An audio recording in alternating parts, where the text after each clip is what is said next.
You're a leech. The word came out of her mouth sharper than the plate she slammed onto the counter. Not shouted, almost worse than that. Clear. Controlled. Loud enough to be heard, quiet enough to feel intentional. Get a job and stop draining us. For a moment, I didn't move. I stood there with my hands still damp from washing vegetables, water dripping slowly into the sink like time hadn't decided what to do next. I remember noticing how calm my body felt, which surprised me. No shaking. No heat in my chest. Just a strange stillness, the kind that comes right before something shifts permanently. She stood across from me, my daughter-in-law, arms crossed, chin lifted, eyes bright with something she probably thought was courage. Or righteousness. She had that look people get when they believe they're finally saying what everyone else has been thinking. My son was at the table. He didn't look up. That part hurt more than the words. I had been in this house for 3 years. 3 years of early mornings and quiet nights. 3 years of folding laundry that wasn't mine, packing lunches I wouldn't eat, listening to small complaints dressed up as jokes. 3 years of being careful with my voice, my opinions, my presence, always aware that I was a guest, even when no one said the word out loud. Until now. You can't just sit around and expect us to take care of you, she continued, her voice gaining momentum now that the first line had landed without resistance. This isn't how things work anymore. I nodded once. Not because I agreed, but because something in me had already decided not to respond the way she expected. She waited. I could feel it. That pause was meant for me to scramble. To explain. To defend myself. To apologize for existing. I didn't. That confused her. My son finally glanced up, his eyes flicking between us, discomfort tightening his jaw. Let's just calm down, he said softly. Not to her. To the room. To the situation. The way people do when they want peace but don't want to choose a side. I dried my hands slowly on a dish towel. Folded it once. Then twice. My movements felt deliberate, even to me. I'll be in my room, I said. My voice didn't crack. That surprised me too. As I walked away, I could hear her mutter something under her breath, about people my age, about responsibility, but the words blurred together. Not because they didn't matter. Because they finally mattered less than my own silence. Inside my room, I closed the door gently. Sat on the edge of the bed. And that's when the weight of it arrived, not like a wave, but like a realization settling into place. Leech. It wasn't just an insult. It was a conclusion she'd already reached long before today. I replayed the past few months in my head. The comments about groceries. The looks when I paid for something without announcing it. The way she talked about our expenses as if I were a line item. The way she never once asked me about my finances, because she assumed there was nothing to ask. I had let that assumption live. Not because it was true, but because correcting it never felt necessary. Until now. I thought of all the times I'd chosen quiet over clarity. All the moments I'd told myself, it's not worth the tension. All the ways I'd shrunk my presence to fit their comfort. I wasn't angry. I was clear. That word, leech, had done something she didn't intend. It stripped away the last excuse I had for staying silent. It showed me exactly how I was seen in this house. And once you see that clearly, you can't unsee it. I stood up and walked to my small desk. Opened the bottom drawer. The one I rarely touched. Inside were folders. Neatly labeled. Bank statements. Contribution records. Documents I had kept out of habit, not strategy. Proof of a life I had never felt the need to justify. Until someone decided to name me. I closed the drawer again, slowly. Not yet. But soon. Because the truth has a way of ending things, especially control, when it's delivered calmly, and at exactly the right moment. And that moment had just begun. She thought she'd humiliated me. What she didn't know was that she'd just given me permission to stop protecting her illusions. No one wakes up one morning and realizes they've disappeared from their own story. It happens in small, reasonable steps. The kind you agree to because they sound temporary. Sensible. Kind. When my husband passed, I told myself I didn't need much. The house felt too big, too loud with absence. My son insisted I stay with them for a while. Just until I felt steadier. Just until the nights didn't feel so long. I remember my daughter-in-law standing beside him then, nodding, her smile careful but polite. Back then, she still called me Mom. At first, I made myself useful. That felt natural. I cooked dinner so she could rest after work. I picked up the children from school when traffic got bad. I folded laundry while watching the evening news, hands moving out of habit more than obligation.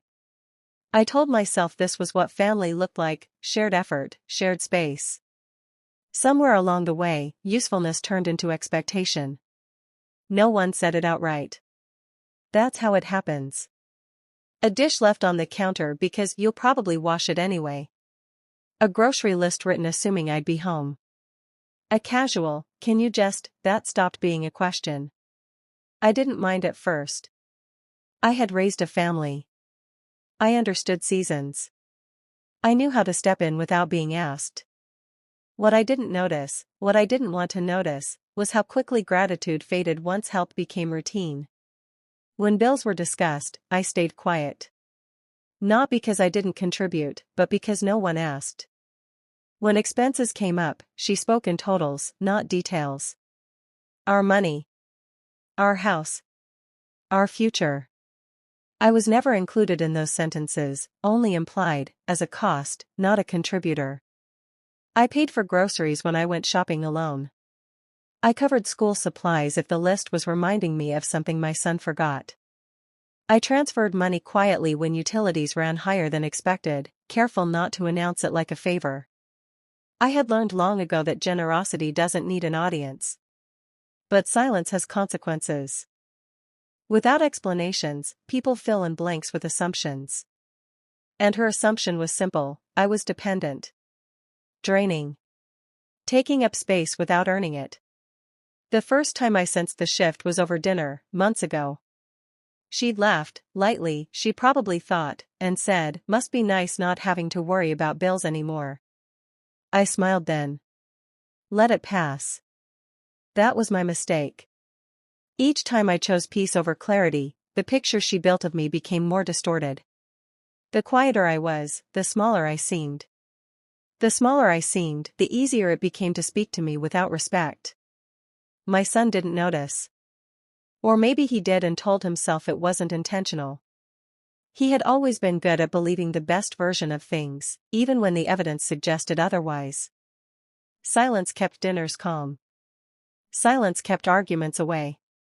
Silence kept him from having to choose. So I stayed quiet too. Until the word Leech stripped the illusion bare. Sitting alone in my room that night, I realized something that settled heavy but clear: invisibility isn't imposed. It's allowed. Maintained. Fed by the belief that speaking up will cost you love. I had been protecting harmony at the expense of truth. And harmony built on misunderstanding is fragile. I lay back on the bed, staring at the ceiling fan as it turned slowly, the soft hum grounding me. I thought about how many women my age had learned this same lesson too late. How many had swallowed their value to keep a household comfortable. I wasn't ready to confront anyone yet. Not because I was afraid, but because clarity requires timing. She believed I was a leech because I had never corrected her story. That didn't make her right. It made the truth patient. And patience, I was beginning to understand, can look a lot like power when you stop wasting it on silence.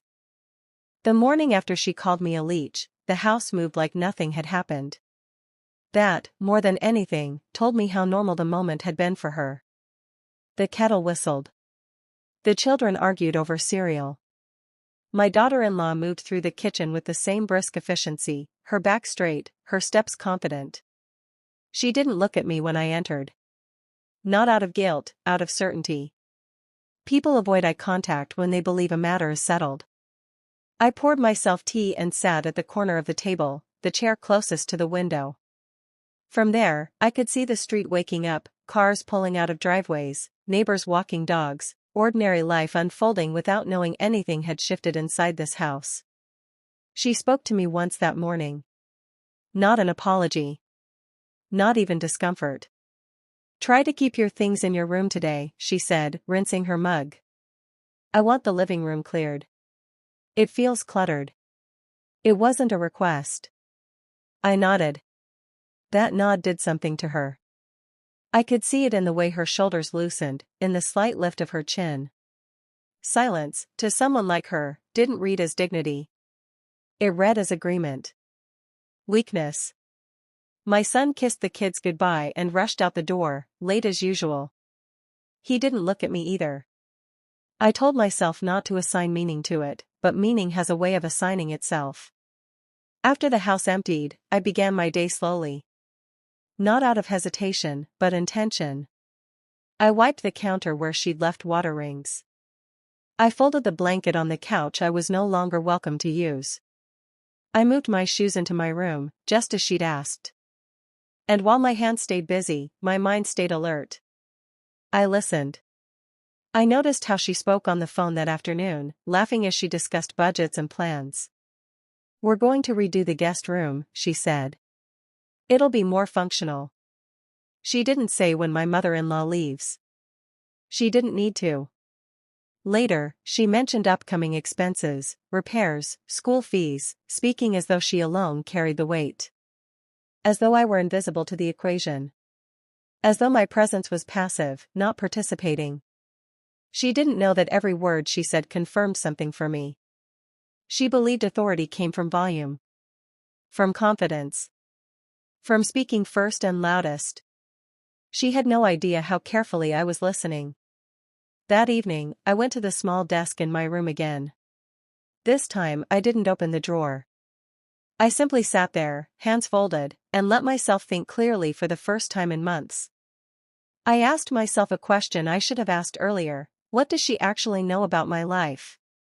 The answer was unsettling. She knew nothing. She didn't know how much I had in savings.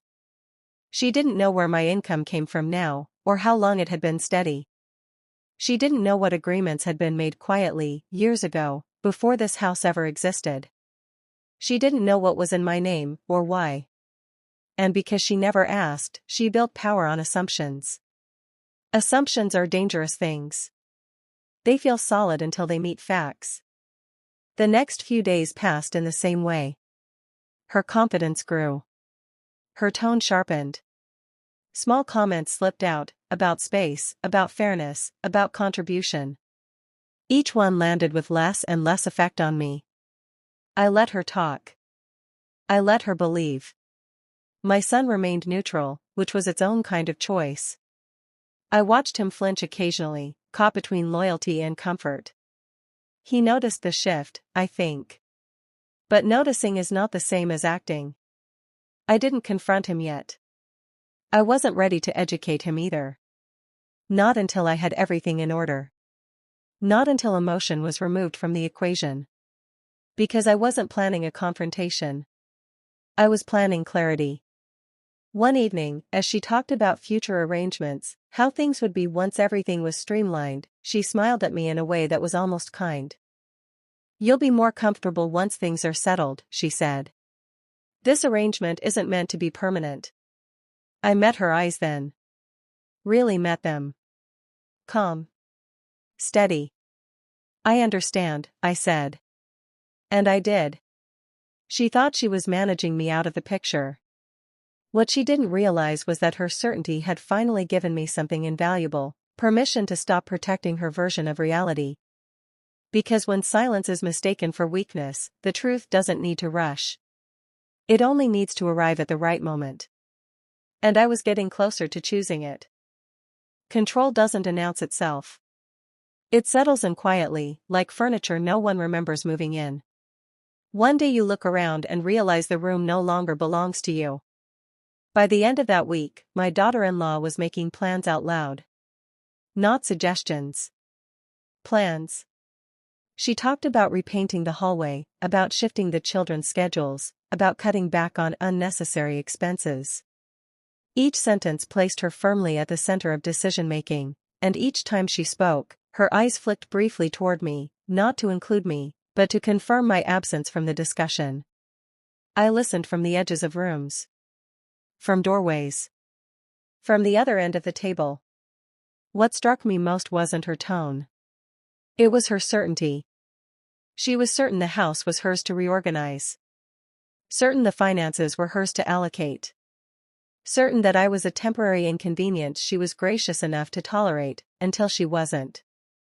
And certainty, I've learned, is often the first sign of ignorance. She assumed I had nowhere else to go. That my age had narrowed my options. That grief had made me clingy. She assumed that needing family once meant needing them forever. She assumed wrong. One afternoon, she spread papers across the dining table, renovation quotes, printed schedules, school expense lists. She spoke rapidly, confidently, as though efficiency itself gave her authority. "We'll need to be stricter about spending," she said, tapping a column with her pen. "There's only so much to go around." I watched her pen hover over numbers she believed she'd controlled. "And," she added, glancing at me briefly, "everyone needs to pull their weight." I smiled then. Small. Polite. "What does that look like?" I asked. The question caught her off guard, not because it was confrontational, but because it was calm. Measured. Curious. She cleared her throat. "Well, contributing. Actively. Not just being around." There it was again. The assumption, dressed up as reason. I nodded. Of course. That was all. Later, in my room, I wrote down every assumption she had made about me over the past year.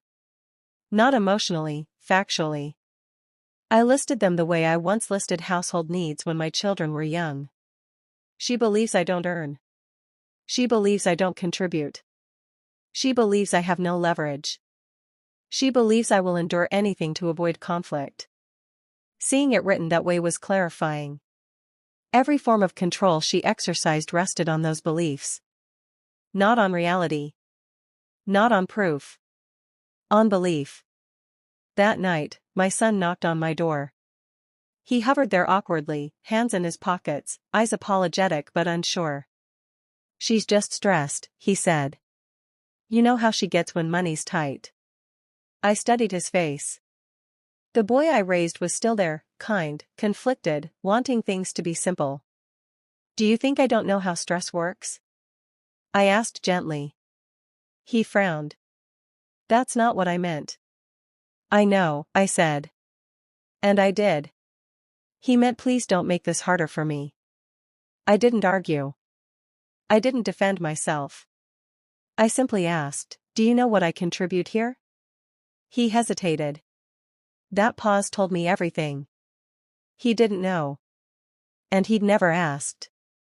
Because the narrative had been written for him too.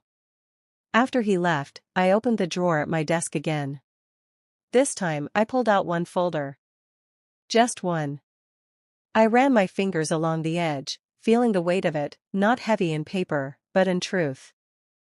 I thought about how easily control grows when no one challenges the story being told. How dangerous it is to assume someone's silence means consent. I wasn't angry at her. Not truly. Anger requires investment, and I was withdrawing mine. What I felt instead was resolve. I would not confront her with emotion. I would not plead my worth. I would not argue assumptions. I would let facts speak. And facts, unlike feelings, don't raise their voice. They wait. The next morning, she announced, casually, that she'd decided I should start planning for a transition. Her words were soft, but the message was clear. I smiled and thanked her for her concern. Inside, something settled firmly into place. She had overstepped. And she still didn't know it yet, But every step she took forward on her assumptions was leading her closer to the moment they would collapse under the weight of the truth I had been quietly holding all along. I didn't start gathering proof because I was angry. That's the part people misunderstand. Anger rushes. It demands release.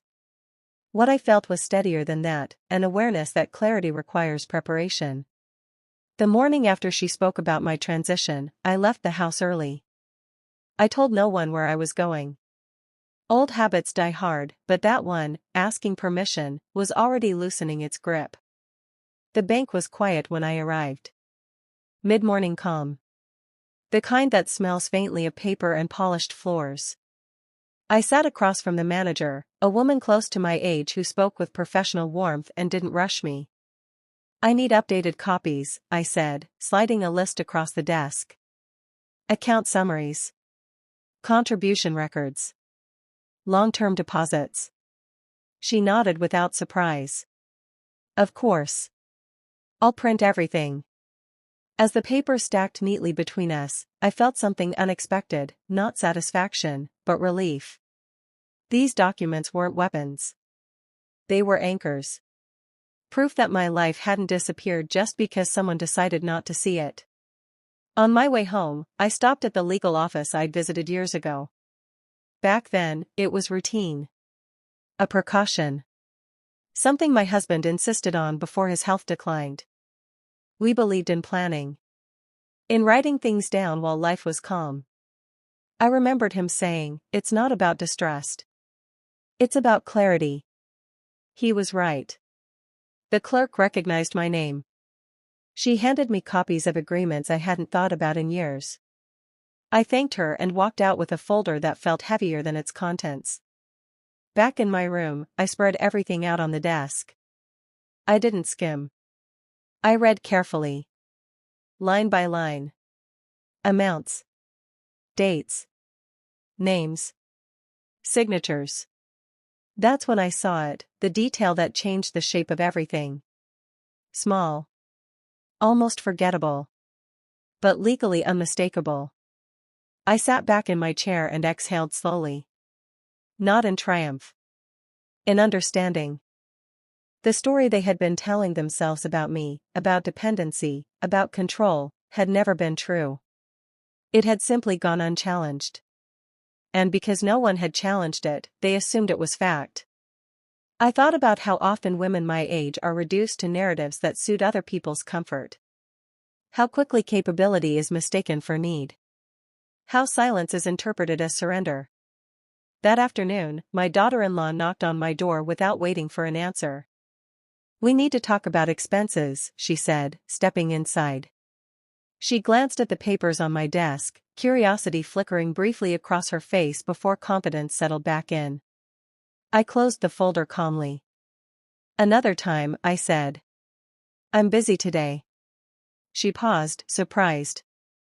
I hadn't dismissed her before. "Well, it's important," she insisted. "I know," I replied. "So is timing." She left without arguing, but I could feel the shift. Control doesn't like delay. It feeds on immediacy. That evening, I wrote a list, not of grievances, but of boundaries. What I would no longer explain. What I would no longer tolerate. What access would change once the truth was spoken. I wasn't planning to leave in anger. I wasn't planning to expose anyone. I was planning to correct the record. There is a difference. Later, my son came to my door again. This time, he looked uneasy. "She says you're being distant," he said. I smiled gently. "I've always been quiet." "That's not what she means." "I know," I said again. And I did. I wanted to tell him everything then. To show him the papers. To relieve him of confusion. But clarity shared too early can be dismissed as emotion. I needed him to be ready to see facts, not as an argument, but as truth. So I waited. That night, I placed the folder back in the drawer. Not hidden. Simply stored. I slept deeply for the first time in weeks. Because knowing the truth, really knowing it, does something powerful. It removes urgency. It steadies the hands. It reminds you that control built on misunderstanding cannot survive contact with reality. And soon, reality would arrive quietly. Not as revenge. As correction. And once correction enters a room, nothing built on assumption survives unchanged. My son has always been a good man. That's the truth, even now. But goodness, I've learned, is not the same thing as courage. He grew up watching me smooth things over. Watching me absorb tension so others could breathe easier. I taught him, without meaning to, that peace was something women maintained quietly in the background. That discomfort was something to be managed, not confronted. So when he sat across from me one evening, his hands wrapped around a mug he hadn't touched, I already knew how the conversation would go. She feels like you're pulling away, he said carefully. Like you're upset but not saying it. I studied his face, the familiar slope of his brow, the crease between his eyes that appeared when he was trying to fix something without breaking it. I am saying it, I replied. Just not loudly. He sighed. Mom, you know how she gets. She doesn't mean things the way they come out. I know exactly how she means them, I said gently. That's why I'm being careful. He frowned. Careful about what? About timing. That unsettled him. I could see it. He wanted reassurance, not mystery. He wanted me to tell him everything was fine so he could go back to believing balance existed. Why didn't you tell me you were contributing more? He asked after a pause. If money's the issue. It isn't, I interrupted softly. He looked up. Then what is? The story, I said. The one you've both been telling yourselves about me. He opened his mouth, then closed it again. His silence mirrored his wife's, but for different reasons. He wasn't confident. He was confused. I didn't know, he admitted. I thought. I mean, you never said. I know, I said. You never asked. That landed heavier than I expected. His shoulders sagged slightly, as though a weight he hadn't known he was carrying had finally been named. I just wanted everyone to get along, he said. I thought staying out of it would help. Staying out of something doesn't make you neutral, I said. It just means the loudest voice fills the space. He rubbed his temples. So what do you want me to do? There it was. The question he'd avoided asking until now. I don't want you to do anything, I said. I want you to understand. Understand what? That your wife believes I have no power, I said calmly. And she believes that because I allowed her to. His eyes lifted sharply. Power? Yes, I said. Not over you. Not over her. Over my own life. He leaned back in his chair, processing. Are you saying she's wrong? I'm saying she's uninformed. That's not the same thing, he muttered. It is, when the information is written down, I replied. He stared at me then, really stared. As if seeing me for the first time not as his mother, not as a dependent figure in his home, but as a woman with boundaries he didn't fully understand yet. Is there something I should know? He asked quietly. Yes, I said. But not yet. His jaw tightened. Why not? Because I need you to hear it when you're ready to accept it, I said. Not when you're trying to manage it. That frustrated him. I could tell. He wanted control back in his hands. Answers he could distribute evenly so no one felt threatened. But this wasn't a family meeting. It was a reckoning. I don't want this to turn into a fight, he said. It won't, I replied. Fights require raised voices. I'm not raising mine. That night, I lay awake thinking about how easy it is for men to mistake quiet for consent, especially when that quiet comes from women who've spent decades keeping households afloat without acknowledgement. My son loved me. I never doubted that. But love without understanding can still cause harm. The next morning, he left for work without our usual goodbye hug. Not out of anger, but unease. Something had shifted for him too, and I knew it would take time to settle. As I watched him drive away from the window, I felt a twinge of sadness, not for what I was about to do, but for how long it had taken me to do it. I wasn't punishing him. I was correcting a pattern. And patterns don't change until someone stops cushioning them. Soon, he would see the truth not as a threat, but as clarity. And when that happened, he would finally understand that my silence had never been weakness. It had been restraint. And restraint, once released, has a way of rearranging everything. Control rarely notices when it's loosening. It assumes permanence. It mistakes habit for authority. That's why the first cracks are always quiet. By the following week, my daughter-in-law had grown comfortable again. Too comfortable. The tension she'd sensed after our brief exchanges seemed to fade in her mind, replaced by confidence. She spoke freely, planned openly, and moved through the house like someone who believed the ground beneath her feet was unshakable.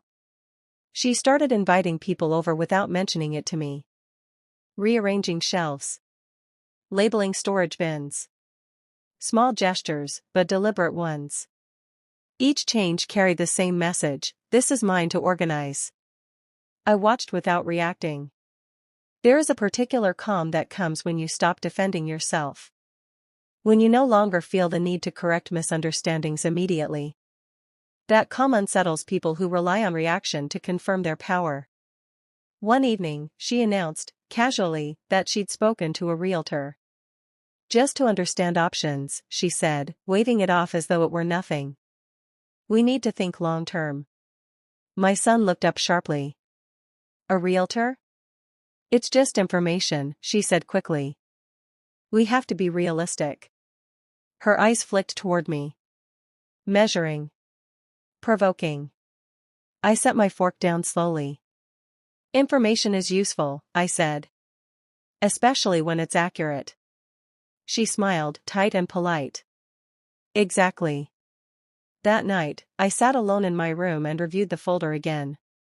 I wasn't second-guessing myself. I was preparing. There is a difference.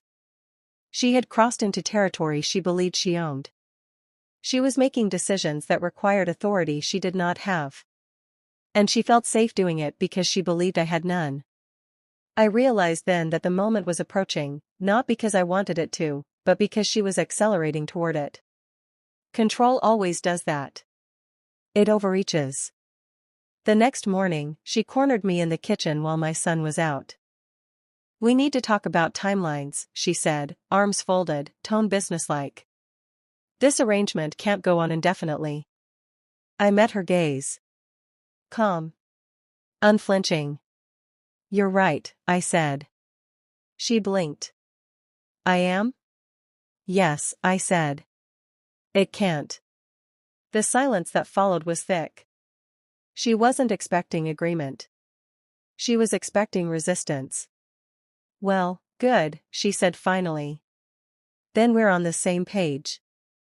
I smiled faintly. We are. Just not on the same paragraph. Her jaw tightened. What does that mean? It means, I said evenly, that before any timelines are discussed, some information needs to be corrected. Her confidence wavered for the first time. Just a flicker. But I saw it. What information? She asked. Assumptions, I replied. She laughed softly, dismissively. I don't think there are any assumptions here. I didn't argue. Instead, I turned and reached into my bag, pulling out a slim envelope I'd prepared earlier. Not the full folder. Just enough. I think we should all sit down, I said. You, your husband, and me. Her eyes narrowed. Why? Because, I said gently, conversations about control shouldn't happen in pieces. She hesitated. That hesitation told me everything. People who believe they're in charge don't like meetings they didn't schedule. That evening, my son came home to a tension he couldn't immediately name. She was quiet. Not angry. Calculating. I could feel it across the room, like static before a storm. We need to talk, she told him. All of us. He looked at me, uncertain. I nodded once. Yes, I said. We do. Later, as I sat on my bed waiting, I felt no anxiety. No rush. No need to rehearse. The truth doesn't require performance. I thought back to the word she'd used weeks ago, leech. How easily it had left her mouth. How confident she'd been that it would shrink me. Instead, it had clarified everything. Because control thrives on the belief that the other person needs it. And she was about to learn that I never did. Not then. Not now. Not ever. The meeting was set. She believed she was calling it. What she didn't know was that this was the moment her assumptions would finally face paper. We sat at the dining table like strangers pretending to be family. My daughter-in-law took the seat at the head, out of habit more than intention. My son sat beside her, shoulders tight, eyes moving between us like he was bracing for impact. I chose the chair nearest the window, the one where the afternoon light fell softly across the table. I wanted to see their faces clearly. She spoke first. We need to talk about boundaries, she said. Her voice was measured, practiced. This living situation has gone on longer than expected, and it's creating strain. My son nodded automatically. Not agreement, reflex. I let her finish. She talked about space. About finances. About what was fair. She didn't raise her voice. She didn't need to. She believed reason was on her side. That belief made her confident. When she paused, she looked at me expectantly. Waiting for justification. Apology. Resistance. I didn't give her any of it. Instead, I reached into my bag and placed a single document on the table. Just one. Folded neatly. I agree that boundaries matter, I said calmly. That's why I brought this. She frowned. What is that?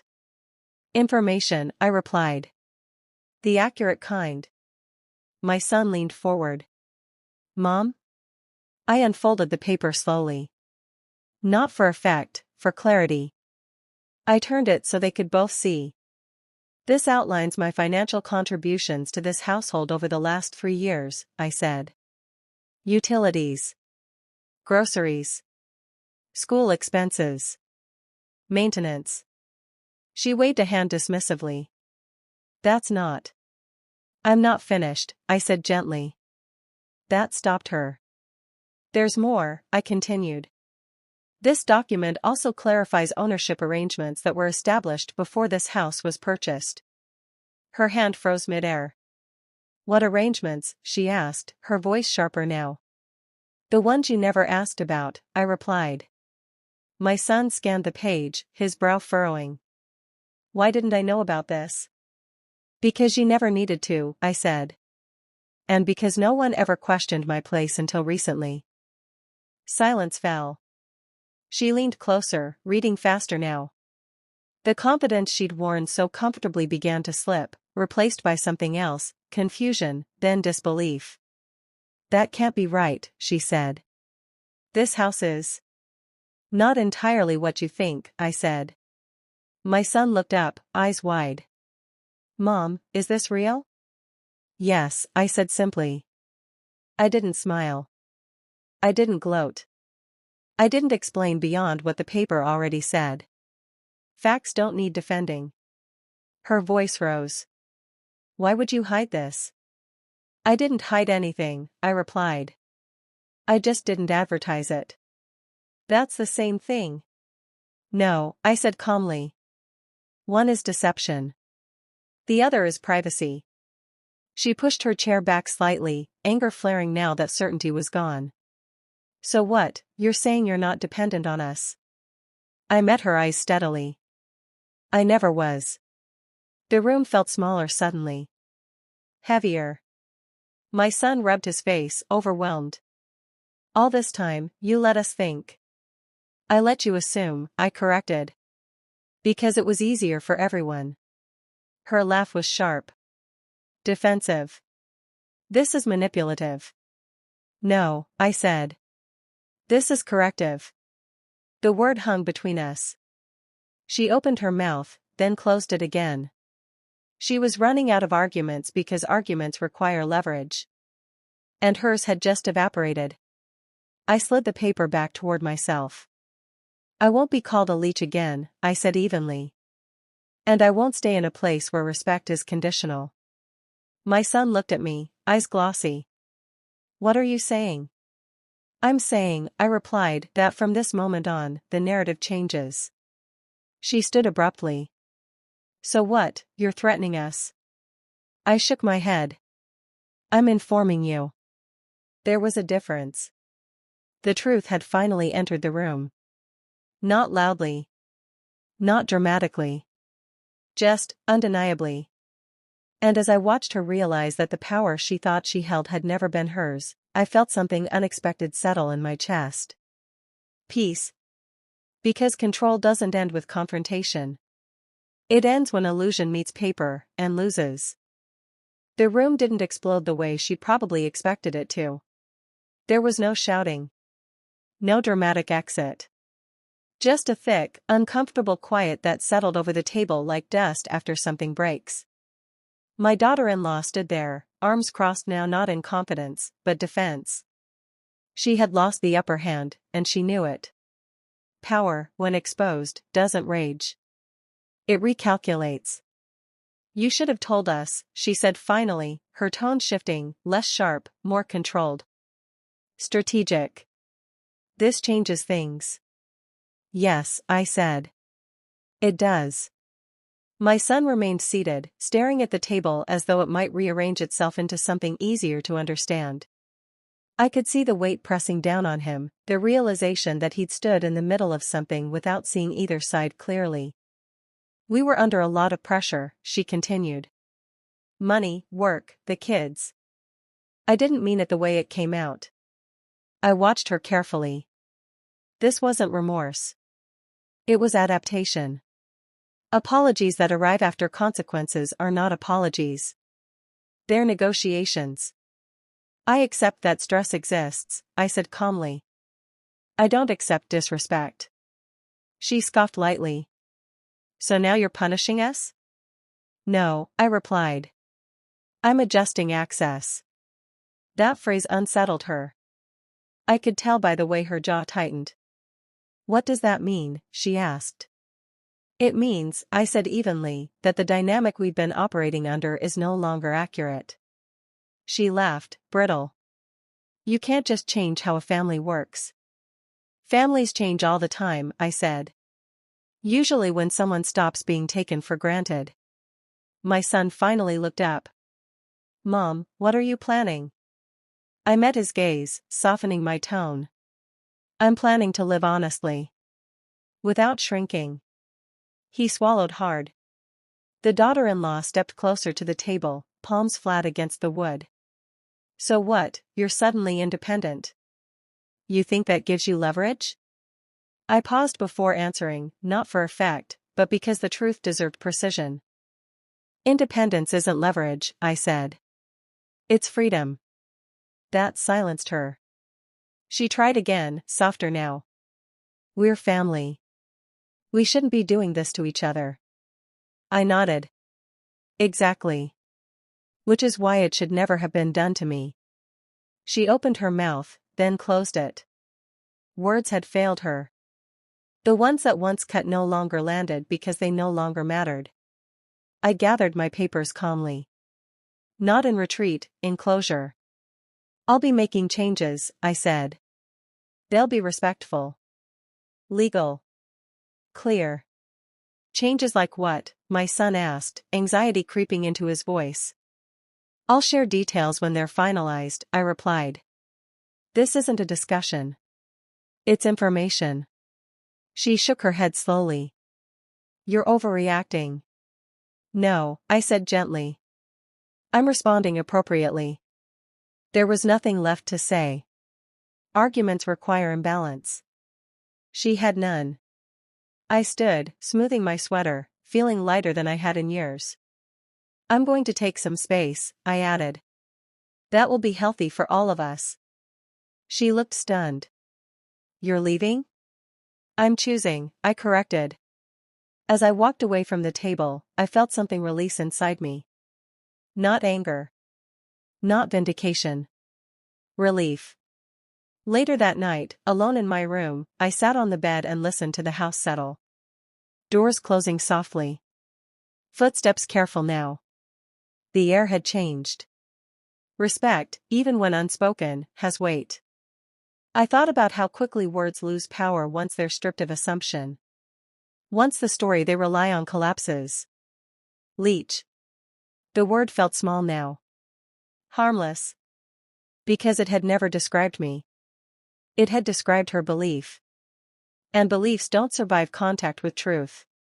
Tomorrow, I would take the next step. Quietly. Lawfully. Without announcement. Because when control ends, it doesn't do so loudly. It ends when the person who held it realizes, too late, that it was never theirs to begin with. The next morning, I woke before anyone else. The house was quiet in that early way, no footsteps, no voices, no expectations pressing against the walls. I made myself tea and sat by the window, watching the sky lighten slowly. There was a peace in knowing that what came next would not require explanation. Boundaries rarely do. I didn't announce my plans. I didn't threaten consequences. I simply began to act. That afternoon, I met with the bank again. The same manager greeted me with a knowing nod. We reviewed access permissions, account links, and automatic transfers I had once set up for convenience. I removed them carefully. Methodically. No emotion attached. This will change how funds move, she said. Yes, I replied. That's the intention. From there, I stopped by the legal office. I wasn't making demands. I was confirming rights. Clarifying timelines. Ensuring that what was mine remained mine, without ambiguity. The law, I've learned, doesn't care about tone.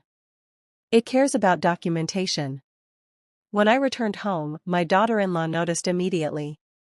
She always noticed when something shifted beyond her control. What did you do today? She asked, trying to sound casual. I handled personal matters, I replied. She frowned. Personal? Yes, I said. Mine. That single word unsettled her more than any argument could have. That evening, I sat my son down alone. Not to negotiate, just to inform. I'm going to be moving out, I said. Not in anger. Not in secrecy. In order. He stared at me. You don't have to do that. I know, I said. That's why I'm choosing it. He rubbed his face, voice low. She didn't mean it like that. I know how she meant it, I replied. And more importantly, I know how it landed. He was quiet for a long time. Then, softly, I should have stopped her. Yes, I said. You should have. There was no accusation in my voice. Just truth. I'll support whatever you decide, he said finally. I nodded. That's enough. The daughter-in-law avoided me for the rest of the evening. Avoidance is a common response when authority evaporates. People don't know where to place themselves once they're no longer in charge. Over the next few days, I packed slowly. Deliberately. I didn't rush. I didn't hide. Every folded sweater felt like reclaiming something I'd set aside. She watched from doorways. Silent now. Careful. One afternoon, she tried again. You didn't have to take it this far, she said. This far? I echoed. Yes. Changing things. Making it official. I met her eyes. Official is what keeps things fair. She scoffed. Families don't need paperwork. Families don't call each other leeches either, I replied. That ended the conversation. By the end of the week, arrangements were in place. Temporary housing secured. Finances separated. Boundaries written, not in anger, but in ink. The air in the house felt different. Lighter. Quieter. No tension disguised as normalcy. On my last night there, I sat on the edge of the bed and looked around the room that had shrunk me and steadied me all at once. I didn't feel sadness. I felt resolved. Because boundaries that can be debated are not boundaries. They're requests. And I was done requesting respect. I left the house the next morning without ceremony. No speeches. No tears. Just a suitcase and a calm heart. As I closed the door behind me, I understood something with absolute clarity. Control ends the moment you stop negotiating your worth. And from that moment on, peace isn't something you ask for. It's something you take with you. I didn't look back as I drove away. Not because I was trying to prove something, but because there was nothing left behind that needed my attention. The house had already given me what it was meant to, clarity. And clarity, once earned, doesn't ask you to linger. I moved into a small furnished apartment across town. Temporary, but quiet. The first night, the silence felt unfamiliar, not heavy like the kind I'd lived with before, but open. Honest. No one needed anything from me. No one expected me to fill gaps or smooth edges. I slept deeply. The days that followed were calm in a way that felt earned. I unpacked slowly. Set my books along the window ledge. Bought groceries for myself without calculating who else might eat them. The freedom was subtle but profound. My son called on the third day. "She's unsettled," he said carefully. "I imagined she would be," I replied. "She didn't think you'd actually go." I told her I would. He sighed. "She says you blindsided her." I smiled faintly. I informed her. There was a pause. Then, quietly, "I didn't realize how much you'd been carrying." "That's the problem," I said gently. "No one realized because I made it easy not to." The house without me, I learned, felt different. My son mentioned small things, meals forgotten, schedules off, tension lingering in corners that used to be absorbed quietly. Not in complaint. In observation. "She's frustrated," he admitted. "About money. About control." I didn't respond right away. "She'll adjust," I said finally. "Or she won't." That was no longer mine to manage. A week later, she messaged me. Short. Controlled. "We need to talk." I read it once. Then again. Then set the phone down. Needing to talk is what people say when they've lost leverage. When they want renegotiation without accountability. I didn't respond. That evening, I sat on my balcony, watching the city lights blink on one by one. I thought about how strange it was that leaving had brought me closer to myself than staying ever had. The next morning, my son came by alone. He looked tired. Older. "I didn't see it," he said as soon as he sat down. "How she spoke to you." "How I let it happen." I listened. "I thought peace meant not choosing sides," he continued. "I didn't realize that meant choosing hers." I nodded. "Most people don't." "I don't want to lose you," he said. "You won't," I replied. "But you'll know me differently now." He swallowed. "She's struggling with that." "I know," I said. "Control always struggles when it's removed." He left after a while, quieter than when he arrived. Thoughtful. Later that week, I ran into a neighbor from my old street at the grocery store. She smiled warmly, asked how I was settling in. "Better than I expected," I said honestly.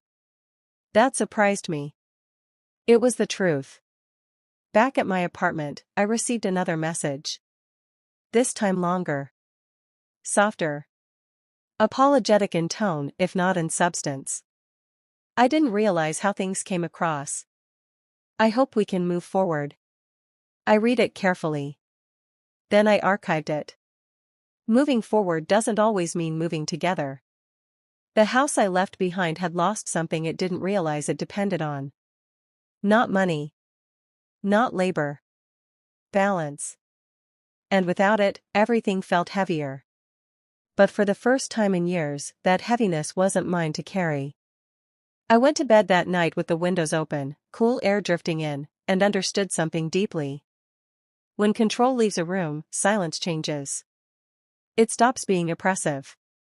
It becomes peaceful. And in that peace, I finally had space to hear myself again. Independence doesn't arrive with fireworks. It shows up quietly, in the spaces no one else notices. It was in the way I woke up without bracing myself for someone else's mood.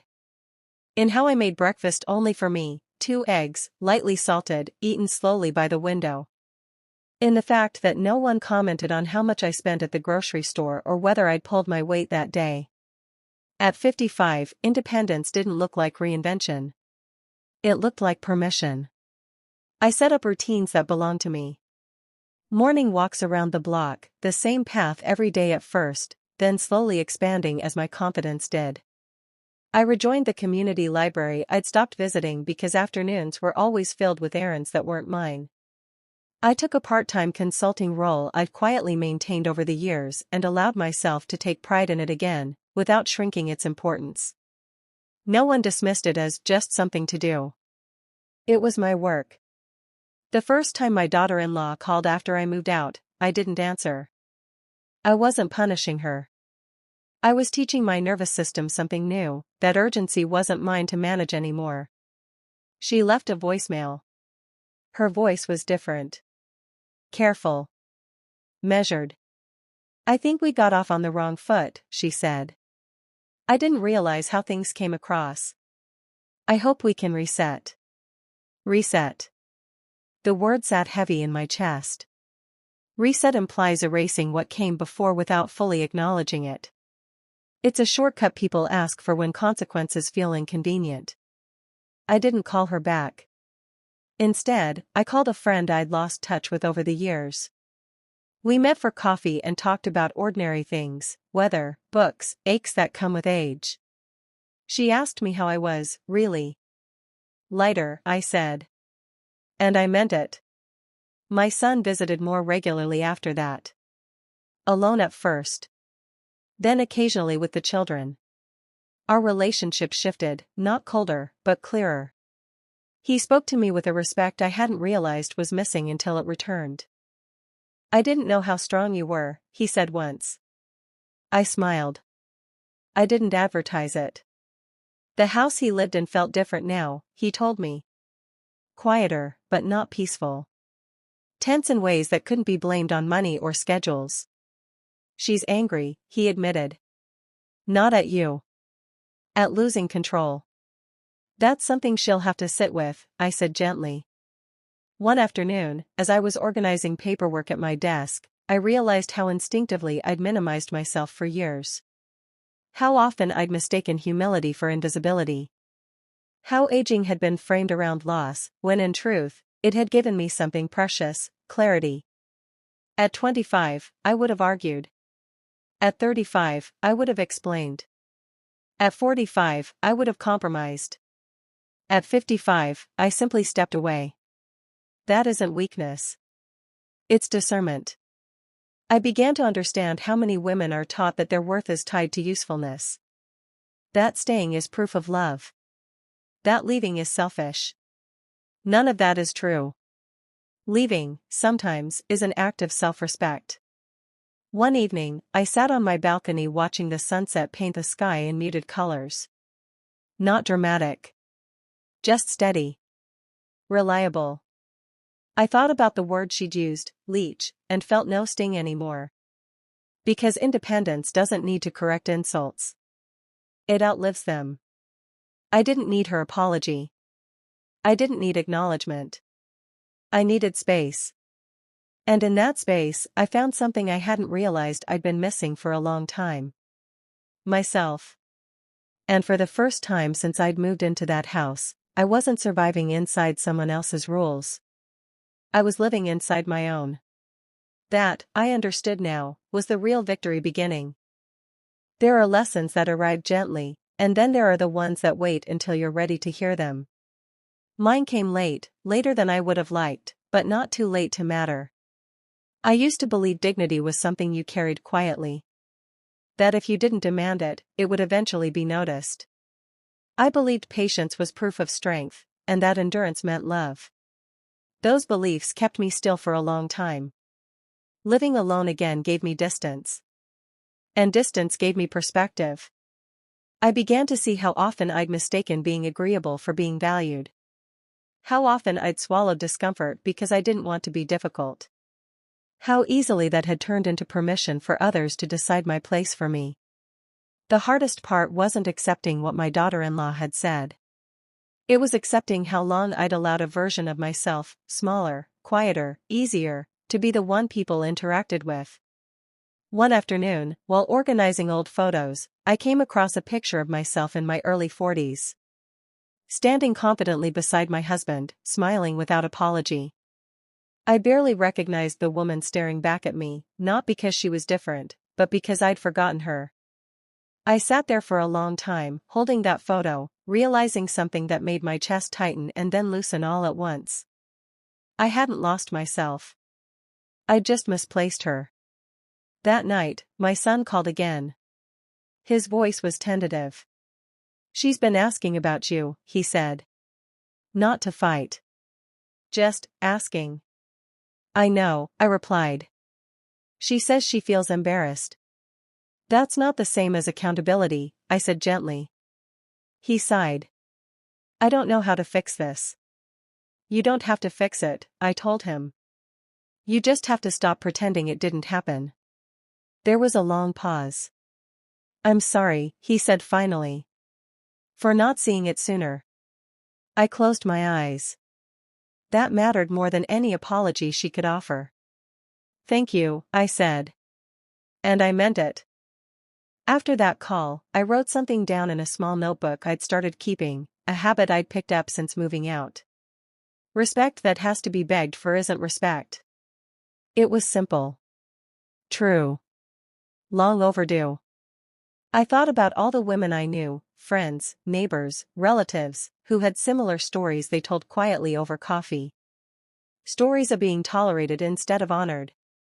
Of staying because leaving felt too drastic. Of shrinking to keep peace. No one ever tells you that peace built on self-erasure is fragile. That it eventually breaks anyway. I didn't hate my daughter-in-law. I still don't. She is who she is, ambitious, controlling, afraid of losing ground. I understand that fear better than she knows. But understanding someone doesn't mean sacrificing yourself to accommodate them. That was the lesson I learned too late. And just in time. Because at 55, I still had years ahead of me. Years that didn't need to be spent explaining my worth or defending my right to exist comfortably. I could choose where to place my energy. Who had access? What behavior I accepted. Those choices felt radical only because I'd delayed them for so long. One morning, while walking my usual route, a neighbor waved and asked how I was settling in. "I'm learning," I said. "Learning what?" she asked. I smiled. "That boundaries don't make you unkind. They make you clear." As I continued walking, I felt something settle into place, not regret for the years I'd spent quiet, but gratitude for the moment I finally spoke without raising my voice. Life doesn't always give you a chance to redo the past. But it does give you opportunities to choose differently going forward. And I was choosing differently now. Not loudly. Not dramatically. Just firmly. The next chapter wasn't about proving anything. It was about protecting what I'd finally reclaimed. Victory doesn't always look like triumph. Sometimes, it looks like a Sunday morning with nowhere you need to be. Like sunlight pooling on the floor of a small apartment that belongs entirely to you. Like drinking tea slowly, without calculating whether someone else might want the last cup. My life didn't become extraordinary after I left. It became honest. Weeks passed. Then months. The sharp edges of what happened softened, not because it was forgotten, but because it no longer defined me. My son and I found a new rhythm, one built on visits instead of obligation, on conversation instead of avoidance. He listened now. Not out of guilt, but awareness. My daughter-in-law stayed distant. Polite when necessary. Careful with her words. I didn't need reconciliation to feel whole. Some relationships change shape and that is enough. I returned to things I'd loved before I learned to shrink, writing letters by hand, tending to plants, reading without interruption. I volunteered twice a week at a local community center, helping women navigate paperwork and finances. Many of them were my age or older. Many of them carried stories like mine. One afternoon, a woman looked at me across the desk and whispered, "I don't want to be a burden." I met her eyes. Then don't carry other people's comfort at the expense of your dignity. She nodded slowly, as if hearing something she'd needed for a long time. That's when I understood the true shape of my victory. It wasn't in what I'd taken away. It was in what I'd stopped giving. I no longer offered my silence to protect someone else's comfort. I no longer softened my truth to fit inside someone else's narrative. I no longer waited for permission to take up space. One evening, my son asked me something quietly as we washed dishes together. "Do you think things could have been different if you'd spoken up sooner?" I dried my hands and thought about it. "Maybe," I said. "But I don't regret when I did." He nodded. "I won't make that mistake again." That mattered. I went home that night and stood by my window, watching the lights flicker on across the city. I thought about how easy it is to mistake endurance for love, silence for strength, and how costly those misunderstandings can be. If there is one thing I know now, it's this. You don't owe anyone your erasure. Age doesn't make you smaller. Dependence isn't the same as worth. And dignity doesn't need witnesses. The word she used, leech, had been meant to shame me. Instead, it woke me. Because the truth is, I was never taking from that house. I was holding it together. And when I stopped, the imbalance revealed itself. I didn't win by humiliating anyone. I won by choosing myself, calmly, legally, and without raising my voice. That is the kind of victory that lasts. The kind that follows you quietly into the rest of your life. And as I turned off the lights and prepared for sleep, I felt something I hadn't felt in years. Not relief. Not pride. Peace,